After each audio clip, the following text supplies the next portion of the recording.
Yeah, first of all, just want to thank everybody for being on today. For us, it's been a treat to go through a full off season. We certainly needed it, being a young football team last year. But what we've seen guys make tremendous strides in the weight room. With their football IQ, from an athletic standpoint. We had a workout last over the weekend, and guys really increased their numbers in the weight room. They increased their numbers running. They increased their numbers jumping. And for us, when we put the schedule together for this offseason, it was important that we had a nice 9-week window where we can maximize the time so we can grow as a football team. And we've certainly done that. We're certainly excited about the spring. I think it's going to be a very physical, very intense spring on both sides of the ball. From a offensive line, defensive line perspective, guys have gotten a lot bigger and stronger. So we just anxious to kick it off on Friday. Okay, so like always, if anyone had a question for Coach, if you wanted to raise your hand or just type in hand raise in the chat, I'll unmute your line. If you can keep your lines muted, we'd appreciate it. Kind of keeps the noise down. Ethan, I'm going to ask you to unmute your line, and then you should be good to go to talk to Coach. Go ahead, Ethan. Hey, Coach, how are you? Just 2 questions here for you. One, what are some of your points of emphasis heading into the spring? I know you kind of talked about, some improvements in the weight room and things like that, but really what is what are some of your points of emphasis that you're really looking to hammer home? Well, I think, offensively, we have to become a much more explosive and dynamic unit. Number one, we have to protect the football. But number two, we have to create big plays. And watching guys run, watching the quarterbacks operate. I'm excited to see that group. I think, in the backfield, we're going to have great competition. But most importantly, obviously as an offensive team, it starts up front. And, we got 5 starters that return. They gotten stronger. They got guys behind them that want to play. So we got great competition on our offensive line. But we have to be more dynamic and explosive and score more points. And so that's going to be a heavy point of emphasis for us. Defensively, we want to make sure we can tackle. We want to make sure we can take the ball away, create the plays that gives our offense better opportunities to score more points. And so this spring, we're going to take the gloves off. We're going to go after it each and every day. And I'm excited to watch these guys compete. And you mentioned the quarterback group. What's the plan going forward with that group for the spring?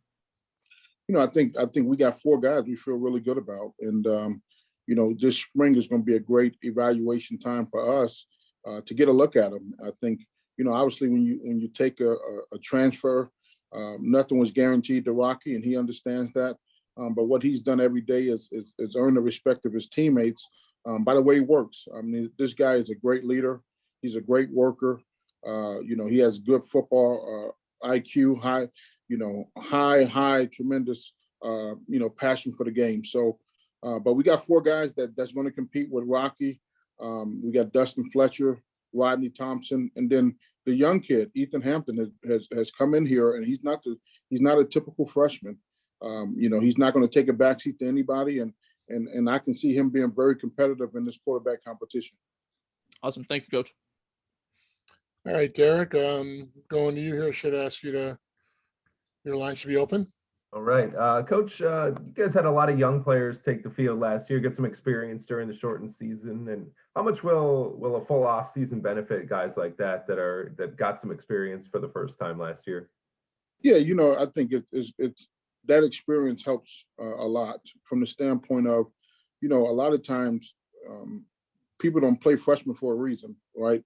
They don't have the knowledge. And then obviously dealing with COVID, we didn't have the practice rep or the time to really get them indoctrinated to what we needed to do. So a lot of things that we did was very vanilla, stripped down because, a freshman out there playing something new may be the first time he's seen it. And obviously when you have that experience, now you can conceptualize the things that we want to do offensively and defensively in special teams. And so they have better idea of the whole package. So if something changes or if something they haven't seen before, they can conceptually know how they need to operate. And I think that experience is going to be big for us. And we're going to lean on that experience of those guys playing and keep adding more to the packages and keep testing them from a mental standpoint to see what they can retain. Thank you. Scott, you were up next. You have a question for Coach Hammock? Yep. Coach, what's the ideal skill set you would like in your quarterback to run the type of offense you want to run? Would you prefer a pocket passer, a dual threat guy? I mean, for the offense you want to run, what's the right skill set at that position? Yeah, obviously we want a guy that can provide some assistance with his legs. We want a guy that can throw the ball to our receivers. I think we have a very talented wide receiver core. But also we want to be able to do some things in the running game where if people have to account for the quarterback, it opens things up for everybody else. And so for us, the ability to be a dual threat is important. It allows us to open up our offense a lot more. And I think, the guys that we have now, all four of them have the ability to run, especially on third down. I mean, if you get to third and medium, third and long situations, and the defense is in good coverage, to have a quarterback that can escape the pocket and run and get a first down with his legs adds an element to your offense that makes you more dynamic and have the ability to stay on the football field. So, right now we feel like we got the guys that can attack you through the air and on the ground. And, we feel good about it, and we're going to definitely use their talents as dual threat quarterbacks. And now that some of these young guys got a lot of experience last year, how big of a jump realistically could the Huskies make in just 1 year? I think we have the ability to make a huge jump. And I think a lot of times what you see with younger players, a lot of times they make a bigger jump than guys much older. A freshman from, whether it's a redshirt freshman or a freshman to a sophomore, those guys make bigger jumps than a junior to a senior, because now that you have the game experience, you know what to expect, you know how to get through, the summer, the off season, and training camp. There's a confidence that comes with that, and what I'm seeing with our young men is not only do they have the confidence that they played, they have the confidence to know that last year maybe a guy benched 225 pounds. And he's benching 285 pounds. So they got the strength confidence to go with the game experience to say, we can make a tremendous jump. Thank you. Eddie Carifio, you should be asked to be unmuted, so you should be able to go ahead. Hey, Coach. The first thing I had was, I know there's been a lot on the quarterbacks, but I was just curious. I mean, I know you spoke highly of Dustin. You got a little bit of playing time. You spoke highly of him a lot. What was it about, I guess, Rocky that made you guys decide to add another quarterback to that room? Well, I think, for us, you never want to go into a season with a young room, no matter how talented you think you are. Anytime you have an opportunity to add a guy with experience, especially Big Ten experience, I think is huge. And also from a leadership perspective, right? Sometimes when you're a freshman or a young guy, you may not take the leadership of the team as your responsibility. You may think, if I just play my game, I'll be good. But at the quarterback position, which is unique, it takes a guy that wants to be different, that wants to be respected and not liked. And certainly Rocky has that demeanor about him. Not only is he strong in the weight room, he's strong on the football field. If a guy is not doing right, he's gonna correct him, and he's gonna be unafraid to care, how you feel about him personally. He's here to do a job and get this offense rolling. What does Rakovich add to the running back room? And again, I know that was already a pretty deep position, but what's he add? Yeah, I sent Clint Kyle Juszczyk's contract the other day. I think he got 5 years, $27 million. And the thing I told Clint was, I remember when Kyle was in his second year, was my first year in Baltimore, and his ability to help, your offense in a bunch of different spots is value. We played him at halfback, we played him at fullback, he played some wide receiver, he played some tight end. And that's the way that we plan to use Clint. I mean, this guy is a tremendous athlete, one of the strongest guys on our team, ran very well the other day. And so, we have to find creative ways to create mismatches to get him the ball. And I think that's going to be important. And I think he helps us. I mean, obviously he's a good pass protector. He's a good blocker. He got great hands and he can run the ball. So that type of versatility allows you to be more dynamic and to keep people off balance. What's, I guess, the balance like this year? Because I know on the one hand, you don't have a lot of seniors on the roster, but the flip side of that is, I mean, obviously a ton of these guys have experience, even quote unquote true freshmen, have experience playing. So just what's kind of that look like from a leadership or type standpoint this year? Yeah, I think now the guys have played, they know what to expect. They know how we operate. But I think it was big for us to add Rocky, you add Clint, you get Kyle Pugh back, you get Lance DeVoe. You have some guys, you get Braden Patton, Marcus Cox, guys that's been in the program, understand what it takes to lead, and they're respected. So we have a nice balance of veteran leadership.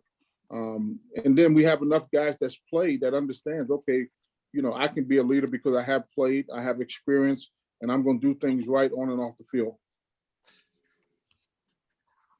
Okay, and then the last thing I had here really quick was, with red shirts being allowed to play 4 games and everything, but a lot of your true freshmen having already played, like, how do you do that balance? Like what's that balance going to look like this year?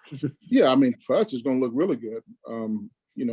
We have a very flexible roster. We got a guy, Logan Sherman has started 10 games and he's still a redshirt freshman. So for us, we love the flexibility. It's not going to hurt our team. Now, what needs to be adjusted is recruiting, right? Obviously, there's a numbers crunch on your roster as far as how many young guys you have in the program. So we're going to sign a small class, a very selective class of guys that fit what we need and can upgrade positions that may be deficient. And so, for us, we love the talent in the program. We want to keep these guys here for as long as we can keep them.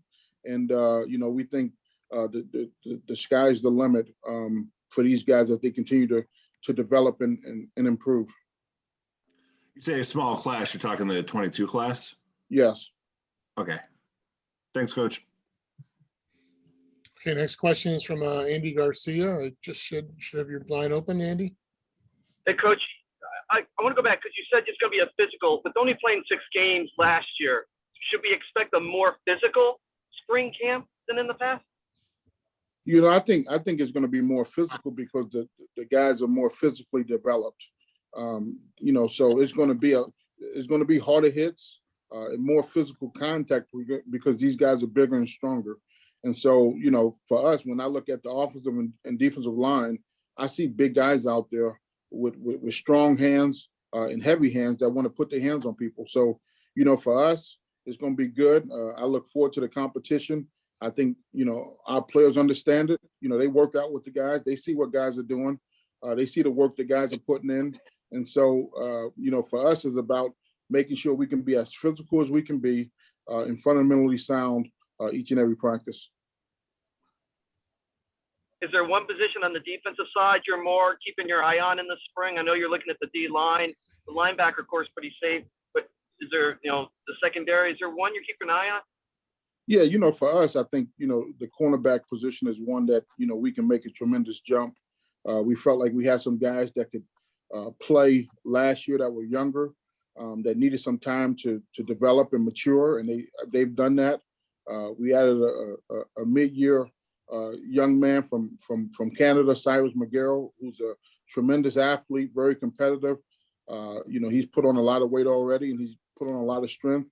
And so, that's the one group that, we feel like, there should be great competition. I think they're going against a pretty good wide receiver corps. When you can say, I get an opportunity to practice against Tyrese Ritchie, one of the top receivers in our conference, each and every day, and I get to go against him and track my skills. I think that, for us, I'm looking forward to one-on-ones. I think, we got some guys with some competitive fire, and I think those guys are really going to go after it. Thanks. Okay, Scott Leber, I believe you were up, and then I do have you, Derek, in the hole. Yeah, Coach, you talked earlier about the offense needing to be more dynamic, score more points. You've certainly got a playmaker in Trayvon Rudolph. How big of a leap could he make this year as at the wide receiver spot for you? Yeah, I think Trayvon, the sky's the limit for him. He's a guy that, he played inside, he played the slot last year for us. And, now we're going to flex him out, and he'll play inside and outside. So the ability to play multiple positions is going to help him, get more opportunities. We got some guys that, to me, the thing that's exciting is, what they do after the catch. And I think, he's a guy that certainly becomes a dynamic playmaker with the ball in his hands, and he can make people miss and create explosive plays down the field.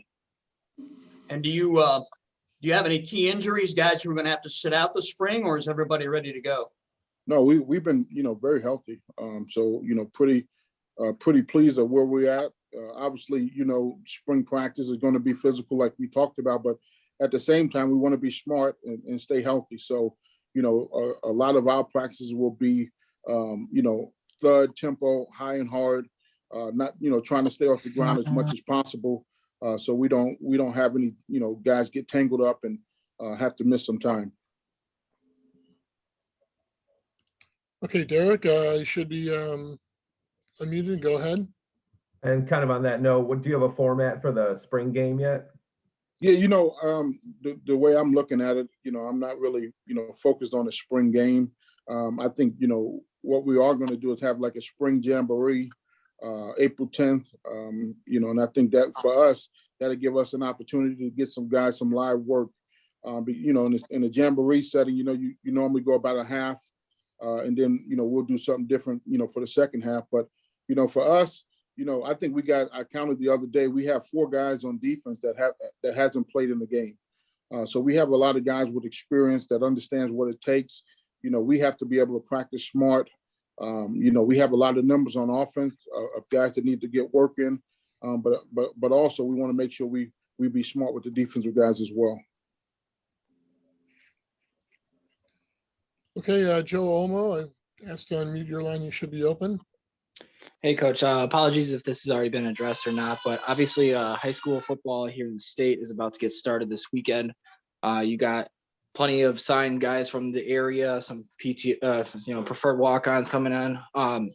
How would you address the guys that are playing their final year in high school this spring compared to, not being with your team in the spring? No, I think, for us, we've talked about that in depth as a staff. We've talked about it, with the guys that's committed, Trey Orweiler, Mason, guys that we really feel like can come in and have a chance. So we have a plan in place to give them a sufficient amount of time off after their season. I think that's important, especially for a high school young man. If you say you played in the spring and then we jump you right into summer conditioning, I think you're going to have problems in October and November. So we put a plan together, for all the guys that's coming here from Illinois, that we have a set time that they will be off. Some of their other classmates will already be working out. But I just want them to have trust and confidence in us that, we're going to do everything in our power to make sure that they can be fully healthy and successful for their freshman year, because everybody knows the transition from high school to college is a big jump. And the last thing we want to do is get these guys in here and start training them hard after they just got done playing 6 games in the spring. So, we're going to be very strategic, very creative to allow these guys time to recover and then build them up for training camp.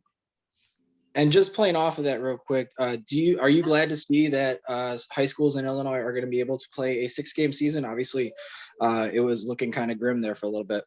Yeah, I think the ability to play high school sports is important. It's important from a mental health perspective, right? You see everybody else is playing.